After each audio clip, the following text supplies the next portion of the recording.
Welcome to the Second Reading Podcast from the University of Texas at Austin. The Republicans were in the Democratic Party because there was only one party.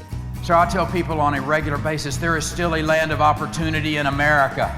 It's called Texas. The problem is, these departures from the Constitution, they have become the norm. At what point must a female senator raise her hand or her voice to be recognized over the male colleagues in the room? And welcome back to the Second Reading Podcast. I'm Jim Henson, director of the Texas Politics Project at the University of Texas at Austin. Happy to be joined by Josh Blank, research director of the Texas Politics Project. Are you feeling summery yet, Josh? I feel very summer. I'm wearing, I don't want to reveal too much, but I am wearing sandals. Yes. I mean, it's summer. I'm on a college But your campus. legs are still fully covered. Well, yeah, I'm not. I'm not trashing. I'm not like a lifeguard. Well, anyway, I'm not going to pursue that. Today, what else could we look at really for, in terms of our focus, but the mounting pressure in the legislature to move the major pieces of legislation that are as yet, have not reached a final draft status by any means in the legislature. And to look a little bit, I think, and try to scratch at that some and think about some of the problems that we're seeing with unified Republican, government or governance in Texas. And, does it make sense? How do we make sense of it?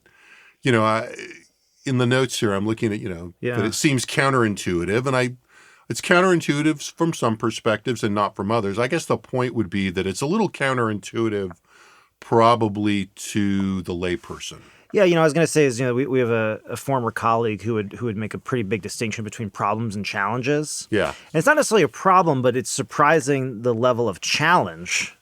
Maybe the challenge is counterintuitive, because I think to a lot of people, the idea would be, unified Republican control of government. Why are we seeing so much challenge and seemingly doing what they all agree on, more or less? Right, or at least in broad strokes. Right, but I guess that's where there's the rub. Yeah, right. Right. So, there's a lot of different places that we could look at. I mean, Karen Brooks had a story in the Texas Tribune. Karen Brooks Harper, in the Texas Tribune yesterday or the day before, I think, about the budget and pointing out that while the conference committee is meeting on the budget and they've announced a few things in the last day or so, the biggest issues and the biggest points of disagreement are still unresolved. And she had a handy list. I mean, I think we could probably add another thing or two to this maybe, but she got the big ones, right? Which is, still no consensus consensus on spending on property tax cuts, stabilizing the grid, broadband expansion, water infrastructure projects, school funding, and, whether and how much to pay for a voucher program. Right. Now, those are some big holes in the budget. Right. And these are things we've been talking about from another perspective in the sense that, these are the things by and large, that list includes the top 4 responses that we got in our April poll on voters' views of what it was most important for the legislature to address. And broadband expansion would probably be higher, but for the fact that most of the state's population lives in areas with broadband. Right. So, I think that's right. So anyway, that's just sort of that's a regional concern, but an important regional concern. Yeah, and it hasn't. Yeah, I mean, it hasn't quite risen to the level, I think, in the general populace. Of water and other infrastructure projects like the grid, especially, would be the biggest contrast. Now, so there are a lot of examples in there that we could go in. We talked about this. I think a good place to start is where there's been a lot of hijinks lately among the executive branch and the 2 houses, and that would be, of course, vouchers, school choice, educational savings account, the dedication of public funds to channel kids to private institutions. So, whatever you want to call it. Right. Which in and of itself is kind of a problem, I think, for them policy and comms wise. Right? Sure. The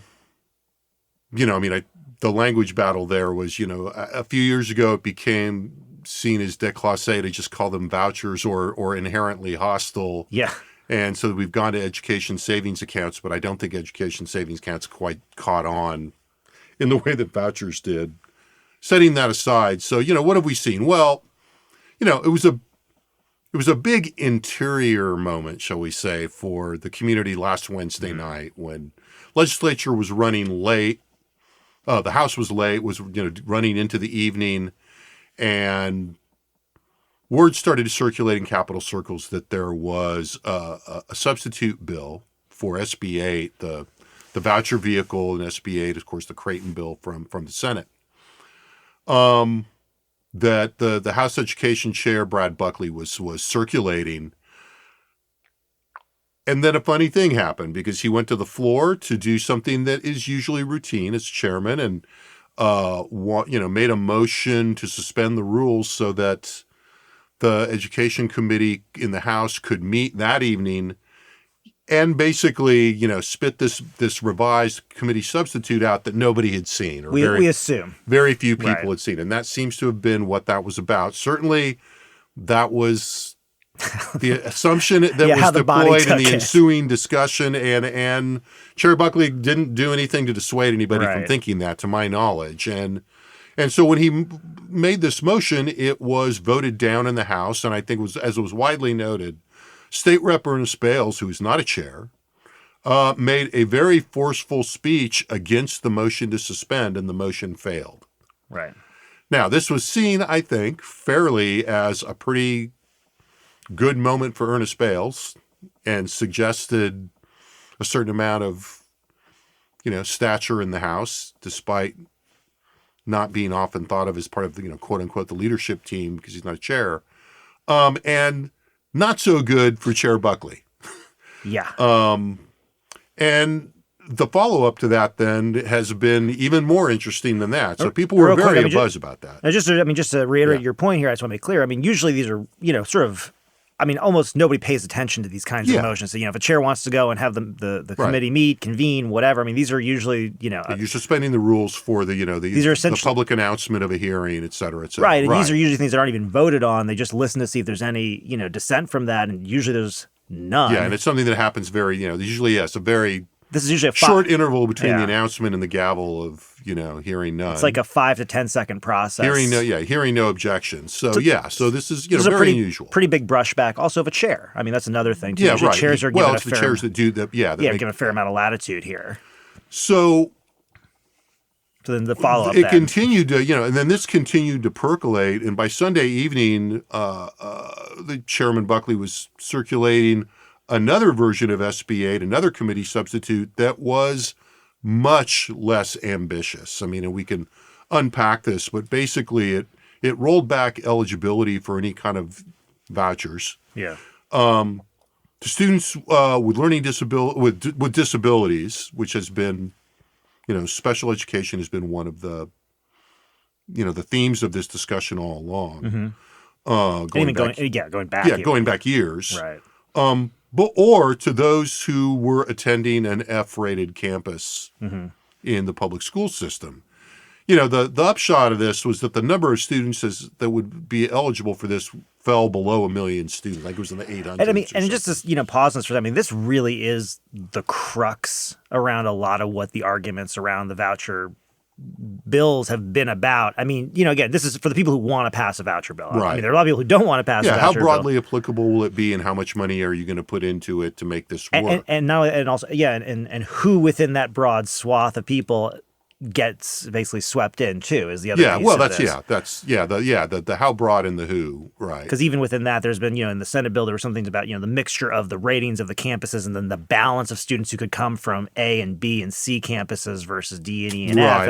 And I think the previous his previous revision had been D or lower. Yeah, I think his previous revision had been D or lower, but then that's also an issue because of the fact that most schools in Texas do pass the rating system that the Texas has created for its own schools. Yeah, ironically, a little bit of grading. Which legislation. Well, no, I know. Part of me reading that, I was like, boy, this gets a little weird. I don't want to get in trouble here. Yeah, I mean, there are workarounds, right? Yeah. But also a bunch of schools didn't go through the rating systems over the course of the pandemic. So there's a bunch of schools that actually aren't even falling into the denominator. So there's a bunch of weird stuff about this. Yeah, I mean, like so many things about public education and the data around it. Right. As my students doing research projects on public education will inevitably find out. Right. So this bill floats Sunday evening, and the response is relatively negative. Quick, too. Quick and negative. So, Senator Creighton has not liked these compromises. I mean, he really didn't like this one. But tellingly, Governor Abbott responded saying that he would veto this bill. It was not, it did not serve enough students and their parents, and announced that he would call them back in a special session to consider special education, to consider vouchers. Now, this has been something we've talked about in here, and I mean, again, the broken record. I keep saying, what's the minimum viable product? Well, I think we found out. Yeah. What is below that threshold now? At least that we know. Right? So we got some interesting information on that over the last few days. And then I think yesterday, the gossip that had been circulating for a couple of weeks, or at least a week, was sort of dutifully reported by Quorum Report with anonymous sourcing that, Abbott was, the talk was that Abbott would call the special session in September to avoid having teachers basically able to flood the Capitol, as was anticipated in the scenario of a summer special session. Right. So all of that seemed to align with what a lot of the speculation that people had been discussing, that that the governor had some personal scheduling considerations that were in play here.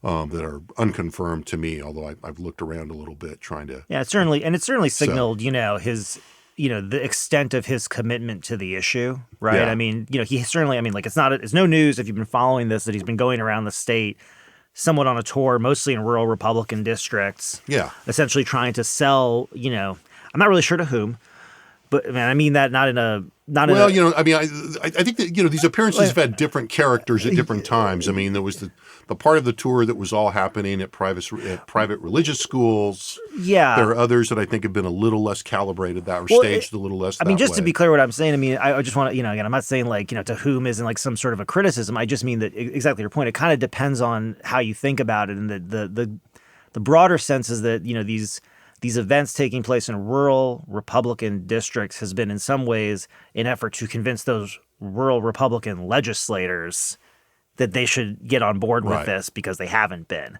which is sort of, it's an interesting political dynamic that we can we'll come back to probably here. But in this case, as opposed to being at, small private schools out in kind of, sparsely populated parts of the state, to essentially go on an inside game to sell this to those people's representative, this was very much putting your head up over and saying, hey, no, I'm drawing a line here, and really putting himself in this debate in a much more direct way. I think if you looked at the map of where those appearances were and kind of looked at whose districts it was, I mean, it was strategically applied pressure. And there was, I think I hate calling it the community, but in professional circles that are engaged in the stakeholder circles, shall we call it. I mean, there was a lot of discussion and debate over what the likely response to this strategy was. In other words, will members look at this and see it as, well, this is politics as usual. The governor's putting a little pressure on me. It's in a way, you're sort of dangling both the carrot and the stick. Yeah. It's a little bit of both. Now, I think the key question is, if you're one of those members, do you see more clearly the yummy carrot, or do you see the stick? Yeah. And I think there's probably not a general answer to that. I think some members probably responded to this in different ways, would be my guess. And I think the only point, I just want to draw out here is that, if someone were to say, well, Abbott's been pretty public about his support of vouchers, I would say, sort of, yes. I'll say, yes. Full stop, yes. However, this is clearly a major escalation in terms of his public strategy, because even his public strategy earlier in the session was really focused on pretty narrow audiences. Right. Whereas this is now saying, no, I'm telling you how basically how governance is going to go one way or another. Yeah, and he's making a commitment really to a special session, honestly. Yeah, no, I mean, I think given what things look like now, I think that's kind of implicit in this signaling. Yeah. Right. But it depends on how good they are at vote counting. Right. Yeah. I mean, I think the other thing that's interesting to step back on this before we move on to the other thing we want to talk about in this context is, it's good to do a little bit of analysis check here. Yeah. Right. Or, for continuity. So if you go back to us talking about this, 2 to 6 months ago in that window, I mean, one of the arguments, and I think we did a piece on this, or maybe we just a podcast, but not just a podcast. Don't get me wrong. Podcast is prime content. The idea that vouchers were being nestled in this larger argument about parental rights and content and what's actually happening inside public schools in terms of teaching content, et cetera, right? Now, and I was just sitting here as we were doing this, and I've not thought about this. So, lucky podcast listener, you get to hear us thinking in real time. But this is a little bit of an interesting test of that concept, right? Because in a way, I still think that's what they were doing. I think that the argument particularly, or this combination of reconfiguration of the public education issue for Republicans, and again, that structure is still in even in these substitute bills, in which these are bills about parental rights, and a key parental right is school choice. Yeah, it's pulling your kids out of those schools, right? And then the predicate is because those schools are either failing, quote unquote, right, or their indoctrination, et cetera, or right? It's like. Or they're unable to provide specific necessary resources for specific needful populations specific groups, of students. So the special needs kids, et cetera. So, but I think what's interesting about where this moment right now is push comes to the shove, the public arguments for this still seem like they're hinging on school choice, quote unquote, or some notion of that. Now, if you look at, I mean, this came to me as we were talking about Abbott traveling around the state. I mean, Abbott is criticizing the public schools and the wokeness and blah, blah, blah, in a lot of these speeches. Yeah. Right. The Texas public schools. Right. But, it's almost as if at this point when push comes to shove, you have to they're kind of stuck calling it what it is. And certainly internally. And it looks like that strategy has worked to some degree. Yeah. Because the vote margins do seem to be narrowing in the House over time. But they haven't quite made the sale. Right? In other words, now, again, as we talk about here all the time, this could be another one of those things where they come, they're closer now than they've been probably in a while. Yeah. If not ever. And, they go, say, okay, you know what? Go out, win a few more seats, or, put a little more direct electoral pressure on people in the subsequent election. Right. Positively or negatively. Yeah. And either, we'll move some people, or some people will change their minds in terms of that pressure, and then we'll be closer next time. Now, so I think that muddled thinking captures the muddled moment, I think, or matches the muddled moment. Yeah. But it is interesting to think about, has this bid for, think about the terms we were talking about 6 months ago. Has this bid for issue ownership worked? Now, there's not going to be a yes or no. How much has it worked? Where has it fallen short, and why? And it's still probably too soon to answer that. Yeah. But I mean, it's interesting to go back and think about all of that, and particularly if you look at the overall, situation around where there's friction between the House and the Senate right now. Yeah, I mean, two reactions to what you were saying there. I mean, I think one, it depends on what success looks like, right? I mean, that's a big part of the argument. Well, right that's now. the point about, that kind of speaks, that's where if you make incremental progress, is that enough success? But it's interesting, I mean, I guess what's interesting to me, I think, we're going to come back, we're going to get to the other issue, we promise, just 1 second. But I mean, it is interesting in the sense, I mean, what you're describing is sort of, in some ways, what you were describing there was in some ways the normal operation of business, right? I mean, this is essentially, if you're describing right now, we could just scrape out a lot of this and say, we're talking about gambling, right? Because say, okay, didn't even get a committee hearing, gets committee hearing, doesn't go into calendars, gets a committee hearing, gets the calendars, gets to the floor, doesn't get enough votes. Right. Next time you get a couple more votes, you're like, oh, we're closer than we've ever been next time, right? But the thing that is like, and I think that's... And I can tell you some people that are absolutely making that argument right now, and that would be the million lobbyists working keep for the gambling costs. Extend those contracts. No, I'm just kidding. I mean, you should, I guess. I don't know. Anyway, but...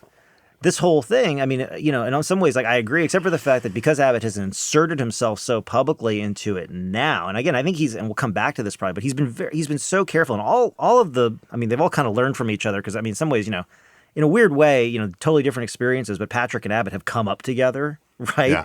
In this government piece of this, and Phelan has certainly been a pretty keen observer, and I think we'll get to this, has been kind of using some of the same tools both of them have, which is to sort of stake out a position that then puts, failure essentially somewhere else. Yes. And we'll come back to this. But the interesting thing about Abbott, really getting behind this in the way that he has, and even going to the point of saying, like, no, I'm going to call him back to do this one thing, is it raises the real issue of, well, what if they don't do it? Yeah. It's not a good look. Now, again, if you're a House member, the question becomes like, is the cost of inaction becomes so high for you that you just say, okay, even though we don't want to do this, or the majority of us don't want to do this, enough members say, hey, you know what, this is not worth it for me to be here, either personally, professionally, politically, whatever, and then maybe you see a shift. But the thing is, if you don't, then, it's hard to say either, and Abbott can go and say, well, the legislature failed, but the other side of it is to say, I tried to deliver this thing, but I couldn't do it. Right. And so and you're kind of seeing this sort of this dynamic play out. And you can see this playing out in other areas, right? Yeah. Open transition. Right. And so what we're seeing really, I mean, so let's we'll turn briefly to another issue, another minor issue here. Yeah. The other issue of, intense maneuvering along these lines at this moment is the issue of how to deliver property tax reduction. Right.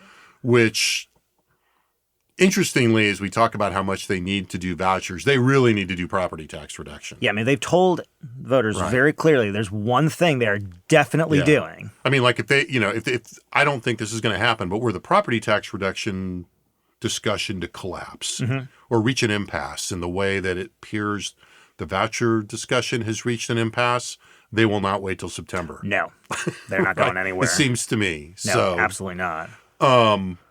So, the Senate has been steadfast in its commitment to using an increase in the homestead exemption, right? I mean, and an additional add-on to the homestead exemption for seniors as the heart of achieving property tax reduction. But the House, and until Saturday, the House had a very clearly different approach that had been the matter of dueling op-eds and memes and... Yeah, whose experts were more right about? Yeah, well, yes. At the higher level, yes. I was thinking more about the name calling. Oh, the name calling, sure. I love the name calling. The name calling in the memes, I guess, the most well known at this point being. I think the speaker enjoyed showing off his abs. I think he did too. So like, I would. Man, but listen, I showed it to my wife and I said, you know what, I would too. Yeah, good for him. He's young. He's fit. Yeah, it's good for way him. to go. Way to go, Speaker Phelan.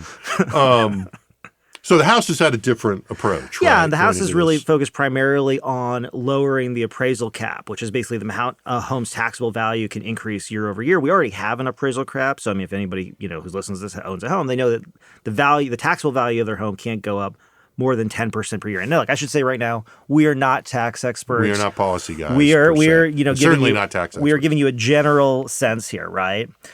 And so that had been their primary means. The argument, in a lot of ways being they could extend this to more properties. The homestead exemption only applies to a person's primary residence and only residences. So no businesses fall under homestead exemptions. Right. And the idea was this would be more broadly applicable. And in some ways, I think, from a policy standpoint, the argument is it more directly attacks the thing that people are concerned about, which is that, or that they see as the problem, which is dramatically rising home values. So if home values are rising dramatically in some ways, just as an example, if the homestead exemption goes up, $50,000 from what it was now, which is not a proposal, I'm just throwing a number out there, and your home goes up $50,000 in value, and let's just say there's no appraisal cap, well, that would be the end of that.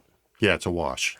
Right. Now, again, this is overly simplified, and ultimately none of this actually connects to the fact that, the local entities actually set the rates at which they tax the amount of taxable values, right? And so all this other stuff goes in.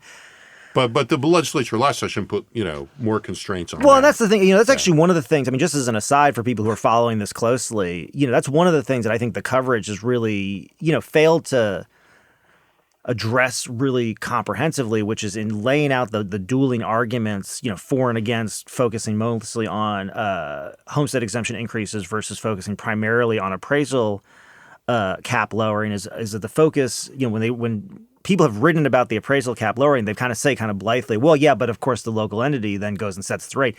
Yes, but the better coverage just had that in there. But the legislature passed a law that limits the extent to which that revenue that money can grow year over year on the taxable values or taxable properties. And so there actually is a cap on the other side of that does still actually constrain local entities from they can't just set the rate at anything. Right. And that's very, very clear. So the current moment is a very interesting political one because of what the House has now offered. Yeah. So the House counter offered. So the House comes back this weekend, kind of. And again, maybe I'm not listening to the right people. Kind of out of nowhere, and says, well, let's still lower the appraisal cap to 5%. But let's just raise the homestead exemption to $100,000. Now I think the last time we went from 25 to 40.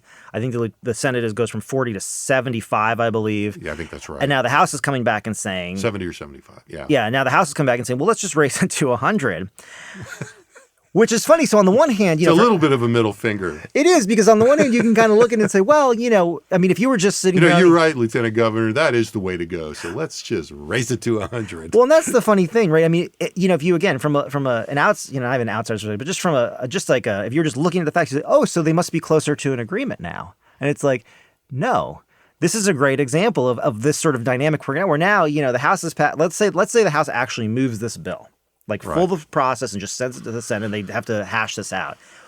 Well, ultimately, now the House has actually passed the most aggressive property tax reduction measure of the two chambers. But the reality is, I think, now again, I want to say real quick, I don't know. But my guess would be that the budget is not allow for an increase of the homestead exemption to $100,000. I doubt it. Right. Maybe. Devil's in the details. I know there's at least a couple people that tend to listen to this that can send us an email. Please, correct us extensively on this discussion. It sounds pretty... Or hone our expectations. It sounds pretty expensive. But the point is here, I don't think, this is not really about the policy at this point. This is about if they do get to a negotiation space now, all of a sudden, again, the House can say unequivocally, if they do this, listen, we passed the most aggressive property tax reduction. The Senate watered it down. That's the term that's being flown around a lot about who's watering down what. So this is weird, right? Look, we were talking about this before, and I think, I don't want to oversimplify this because there's so much complexity in there. But when you step back, there is a part of this that looks to me like this is like, and I think you're right. There is the jab at which, okay, you guys reduce the property tax proposal. Then, right. It is the setup for the end game negotiation on this because this puts so much on the table. Mm-hmm. Does so in a way that I suspect fairly aggravating to some people in the Senate, including the master of the Senate. Yeah. Funny to me just watching. Yeah. It's hard not to have that kind of reaction to this. But it does create now an enormous amount of negotiating space. Yeah. And look, I think we even talked about this a few weeks ago. At some level, despite the fact that, when you model it out and do revenue projections and have to figure out, what the adjustments are for the, for the school districts and all that, all the things that are complex about this. Right.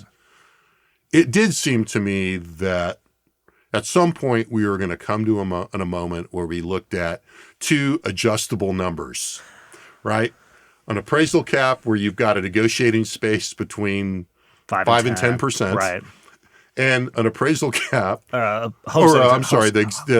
exemption increase, right. the homestead exception increase, where you initially had a negotiating space to, 70 or 75, and now you've got negotiating space to 100. Right.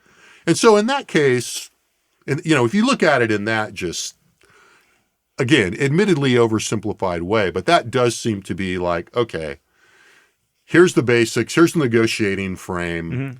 Let's start moving this. There are only 2 weeks left. Mm-hmm. And, figure out what we're going to do. Well, and the funny thing about all this... And yes, I'm going to do this in a way that's a little bit of a middle finger to you, Lieutenant Governor, and in terms of the negotiating space. But, it all seems, to quote, various moments of pop culture, it's the game. Well, I was going to say, is there any more of a middle finger in Republican politics in Texas than to put California before someone's name? Yeah, right. It's not, Not the first not to imply in any way the first middle finger, no. Right. It is funny. There is this notion where I'm thinking of, this is not exactly in your pop culture wheelhouse, but I'm thinking of the meme of the three Spider-Mans pointing each other. Yeah. And that's kind of like, when you were talking about casting blame, the ability to blame others is part of the key currency of the ever unstable relationship among the big three, and always has been, really. And it's when the moments that are, ensconced in often, I think, distorted ways in the collective memory of the political class are moments when the big three were able to overcome that. Well, they're pretty rare in my view. Well, and this is the thing I think that, and this is good to kind of move on to the end of this. This is sort of what makes this situation, I'll just say funny for lack of a better word, right? Because I think, this is something that's like, it's not really entirely comprehensible either, even to experienced Capitol watchers, but especially to sort of, just citizens out there who might expect that, with unified one-party rule of government, of all of, majorities in the House, iron-fisted majority in the Senate, control the legislative branch, that there's so much friction here. Yeah. And that we even are describing this, the Spider-Man situation, right? Pointing at each other, even before the end. Yeah. Right? So what is that? What is, I think, this is something that, we're trying, we've been trying to kind of get at a little bit. I think there's a more explicable version of this where you'd say like, well, you've got the moderate wing of the Republican Party and you've got the far right wing or something. And and I think in some ways these becomes more explicable. I think a couple sessions ago when constitutional carry was just not, was just not going to be passed. And there was a feeling that it wasn't, something that the body wanted to vote for. The Senate wouldn't want to vote for it. But there was a lot of pressure from the far right to basically, try to, the Freedom Caucus members to really try to push this constitutional carry. And that's sort of something I think tradition. It's like, oh, okay, that feels right. There's sort of this group of Republicans and this group of Republicans, and they're more extreme. And so, but then we're talking about tax cuts, and you're still seeing it, which should be, in some ideas, you think an area of general consensus, right? So what is that? What do you think that is? Well, look, there's a lot of different pieces to this. I think,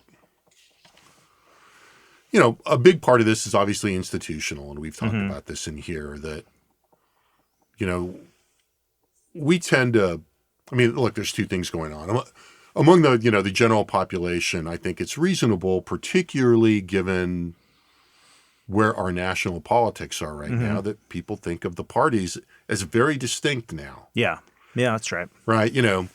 Sorting and, it's kind of, I hate it. It's sort of the explanation for everything, but it's a part of an explanation for a lot. It's the combination of ideological sorting in the parties and the fact that the parties are pretty far apart and polarized in a lot of these issues does lead people to have an almost parliamentary style kind of expectation, I think. Some of that is at the national level. I think that's one of the reasons that congressional approval ratings are just so dismal and locked in this dismal pattern. But I think it's especially true to the extent that people pay attention to state politics. It's like, these guys are all on the same team. Why are they not just all moving towards the goal line? Right. And it's not really the way the institutions are designed. That's it. And so what you're getting is like friction between the shift in this general kind of ideological climate in the party system, for lack of a better term, and, institutions that were designed to kind of retard those developments, and it's not worked that way, right? So now we've got these polarized parties in a very divided government. So you've got parliamentary expectations in a system that is designed to actually prevent parliamentary parties from developing and acting. Yeah, that's interesting. As you talk about it, I think about this idea of like easy versus hard issues in some ways too, and like maybe if there's another dimension related to it, which is I think a little bit more artistic, in placing the issue, but like, issues that probably skew more political versus issues that skew more real. And when I say that, what do I mean? I think, and I'm making this definition up as I go along, but what I would say is, is this a real problem facing the state, or is this a problem that, one party has found an advantage over the other in terms of the politics of it? And look, in a Democratic controlled state, you're going to expect Democratic legislatures to put forward bills that are going to turn the screws on, Republican minorities. And it's the same thing here. That's just part of the mix of what we would expect. But it seems like in the issues that we're talking about where there's a lot of friction, we're talking about issues that are both very real, property taxes in a state that like largely relies on property taxes for a lot of its revenue, where property taxes are to some degree, impacted at the base level by property values, which are totally uncontrollable. Right. Just, full stop. Vouchers, right, which basically takes, one of the biggest spending items in our state, public education, and basically tries to amend the system in a way that I think has, a lot of people, especially, again, rural legislators, for reasons that we've talked about many times here, concerned. Yeah. Plus educational stakeholders. School safety, which again, regardless of whether you think it's all guns or all mental health or whatever, it's a lot of things that are not going to be easily, dealt with. And the grid, as we've talked about multiple times, and just any infrastructure thing, is immensely complicated. I mean, so complicated that, you can watch these hearings and see the experts talk and watch the legislators essentially try to deal with the information they're being provided, not because they're dumb people, but because this is so complicated. Right. And so if you take that and you say, well, these are, these issues, but these issues are still in some ways, they're real issues. They do have political consequences, but they're also really hard. And, it seems like this model of government is not necessarily, it's not necessarily producing a lot of cream at the end of all this, friction, right? No, I think that's right. And I think that, and it's a kind of mundane explanation in some ways, but I mean, I think it's, you're not really considering the institutional design as a variable. Sorry, Well, I mean, if you're not quite seeing, in terms of the context of, well, look, you guys are in charge. What the hell? I mean, the complexity. It is the complexity of those issues that drives that. But I mean, in some ways, it's too late to be surprised. I think that, hey, Lieutenant Governor has a very and I don't mean this Lieutenant Governor. The Lieutenant Governor has a very independent, field of operation and authority and domain that is just not that susceptible to influence by others. Yeah, the governor, in his own way, also has that kind of latitude. And for that matter, the Speaker of the House has a whole different, as we've said, Texas Government 101. Right. Speaker is elected by the members, not the state. Puts the Speaker in a completely different position than the other two, who are in each of them in a slightly different. So, what we're seeing is things working kind of the way we ought to expect them. And it's a pretty great illustration. It's like, hey, you know what? Let's control for party. And even more so, let's control for parties that are historically speaking relatively homogenous. Yeah. Right? I mean, we can look at all these divisions in the Republican Party right now. I'll tell you right now, it's nothing compared to what the Democrats were experiencing, say, in about 1970, let alone even 1975. Yeah, I mean, it's interesting, talking about this way, there's an argument to be made in some ways that, the lack of consensus over these major issues, and consensus here doesn't even just mean like, okay, we agree on the ideas, but it's like we've hashed this out. Yeah. And look, on vouchers, it's a do we do it or we don't do it. Yeah. Yeah, and it's but it's also about the extent of these programs and all these other little pieces that honestly, in some ways, if the process is not producing an outcome, even given unified control, that might be because they haven't come up with the right solution yet. Broadly speaking. Now, the difficult part, one thing, I think institutionally in all this that makes a big difference is the fact of, the power of the lieutenant governor in this kind of looms large. It's hard not to imagine that, it's hard for me not to imagine. This may be just, again, I'm just speculating, but if the senators were left to their own devices, I'm just talking about the Republican majority of senators, sure. right? Were left to their own devices to negotiate, essentially with the House over really a range of these issues. I think they could probably all come up with something that they would, be able to move. Right. But, and I'm not saying that's blanket true. I'm not saying that's true for every issue, but I think on a number of these issues, if there was more latitude for the senators, because ultimately most legislation is compromise, even within the majority party, I think there'd be a little bit more ability for that, or I think they would have moved some of these issues forward a little bit more than they have at this point. But the reality is that the House is automatically negotiating against the lieutenant governor, who basically says the solution is my solution, and you guys are wasting your time, which, right. Just imagine, guys. Well, and I don't, it's an interesting question. Because, I agree with that broadly, but it also brings up the degree to which Lieutenant Governor Patrick has crafted the Senate that he wants, particularly the Republican caucus that he wants. If you look at the people that have left in the last few sessions, even in the last one or two, right, that probably would have made me more likely to agree more quickly with that proposition that, look, if it was up to the senators, they'd probably, but, there's a kind of Stockholm syndrome going on here. Sorry, senators. But, we can name names. Look, the departure of Taylor, Jane Nelson, Seliger, of course. We could add a couple more if we went back a little further. But even those which are fairly recent. Yeah, well, when you need all the Republicans to move stuff the way you have designed the institution to work, you can't lose three, or have three potential defectors. Right, and so it's an interesting notion that. Well, but what layers over this to me in some experiment. It's hard for me not to consider in all of this and the back and forth, Patrick's own political trajectory looking into the future. Yeah. Right? He said now that he said he wasn't going to run again. Now he's basically said that he is. Now, look, I want to wait and see on that one because I think just generally speaking, people talk about lame duck stuff. Look it up if you haven't. Yeah, right. Ultimately, you don't want to say you're not going to be there next time when you're trying to tell everybody what to do. So I think, I still wouldn't take that as 100%, but I think he's going to run again.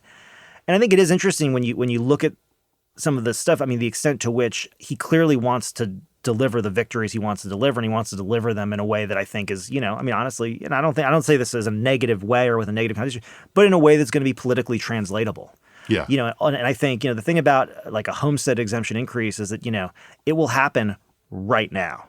Yeah. Whereas, basically capping appraisal increases is going to presumably, and again, there's argument about this. I'm not trying to get into the details. Yeah. But the idea behind it would be it will slow down the growth of your property taxes, not that it's going to give you this big cut immediately, right? I think he wants to be able to give the cut immediately. He's wanted the vouchers since he was a state senator. Like this is, I think that's a pinnacle career defining thing for him.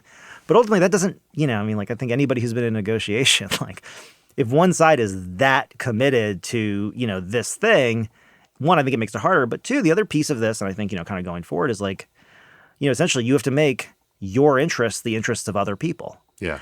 And I think, as adept as the lieutenant governor has been at his politics and as successful as he's been in the state, and I don't think you can deny that in any way, he's never been one to go and say, let me show you how our interests are aligned on this. It's been do this. At least certainly not his public posture. Certainly not his public posture. But that's the thing, though. Ultimately, that's even worse, right? If his public posture were more conciliatory and privately said, no, you have to do this. That's another model, right? Yeah. But, you have a bunch of other actors who also have their own districts, have their own reelection. And the thing is like, the thing about, this whole thing, and I'll stop here, that's sort of interesting to me is this idea that like, if Patrick goes and craps on the House and Abbott goes and starts saying, well, this needs to happen. Visiting House members districts. Visiting House. Do these House members, like us, is the layman, the average voter, and then there's a separate question, the Republican primary voter going to go and say, you know what? Representative fill in the blank was not sufficiently committed to the lieutenant governor's agenda, and now I'm upset. Yeah. And that's a lot to ask. It's a little more diffuse than that, I think, for a lot of voters. It's a lot more diffuse. And I mean, I'm not saying that that's not going to be part of the dynamic in some primaries or whatever. Yeah. It's not going to exactly be in those terms.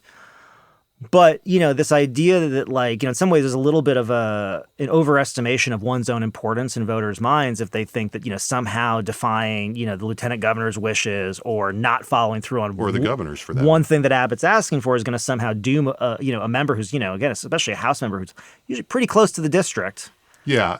Is maybe around the edges, but it's not going to be like all of a sudden, a bunch of House members get swept out en masse and they get replaced by empowered Texans backed Republicans. I mean, that's the disaster fantasy that they all try to avoid. But I mean, on some of these closer cut issues, I mean, it's, the calculation is different for a lot of them. And I think we saw that. And recent history is not shown that to be what happens. Right. And we saw that. I mean, the thing about that, and this is a whole other discussion, but save it for next week. I think that it's one thing to look at the empirical record and kind of say, look, these primary challenges, they're not as successful as frequently as they used to be. But it's another thing in the personal calculus of a member who, even if they think their odds are good, there's an efficiency, transactions cost kind of consideration that just says, you know what I really hate? I really hate to even have to make an effort in a contested primary. Yes, absolutely. Right. And I think it's kind of hard to convey that, but I'm pretty convinced that, that's part of what's going on out there. Even if people are going, well, it's not as, I won fairly easily last time, but there's nothing really better than an uncontested primary. I mean, when you go around election registration time and you talk to members, there is a marked mood difference between the people, think of three general buckets who have a primary challenger, but they're not that worried about a serious primary challenger and no primary. And I should have done that in a more spectrum kind of way. But, those buckets are pretty distinct.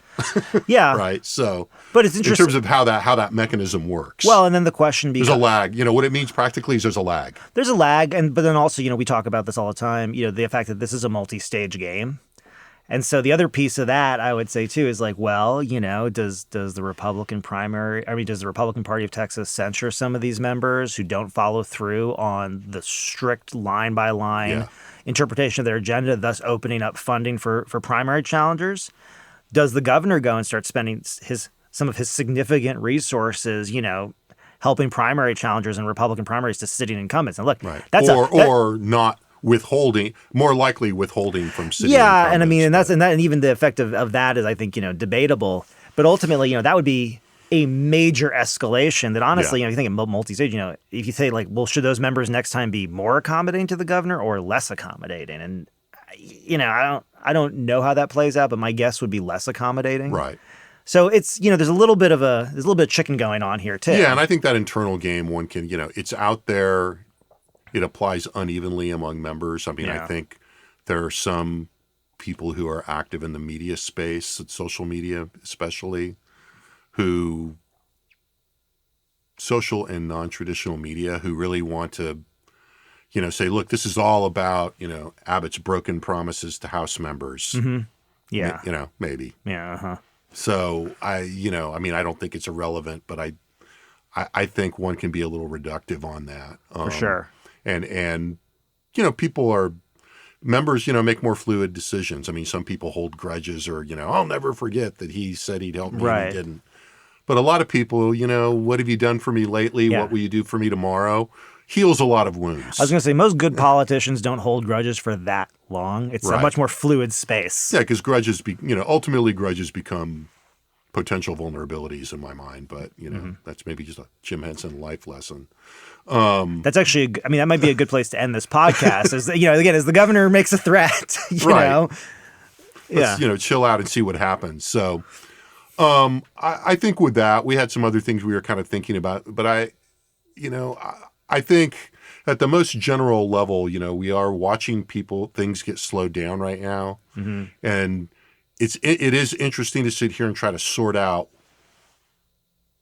some of the stuff that just has this like real sharp personal dimension. We keep talking about, the speaker and the lieutenant governor, and I think it's pretty clear there's no love lost there. Yeah. And then there's this factional, ideological, positional interest piece, and all that is taking place then finally in this institutional setting. And I guess that's kind of the point I was trying to make earlier. I want to close with is that, those institutional rules, when all that other stuff is floating out there, and even if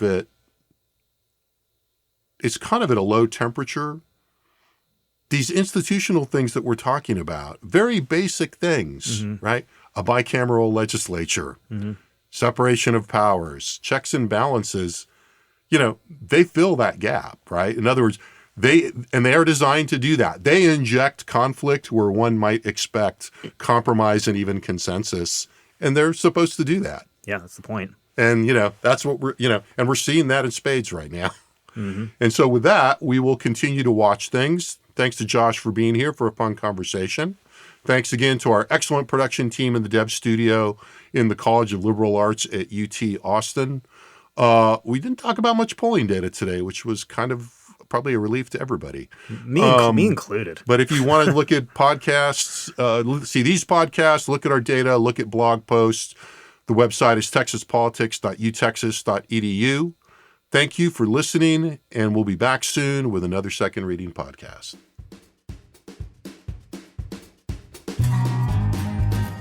The Second Reading podcast is a production of the Texas Politics Project at the University of Texas at Austin.